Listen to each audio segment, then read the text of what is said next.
To remove the boot lock mechanism, we'll start by removing the two exposed Torx bolts.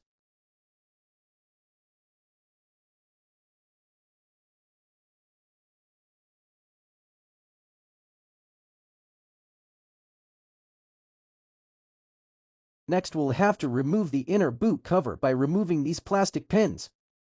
To remove them, pull the outer pin outwards and the inner pin will release from the hole.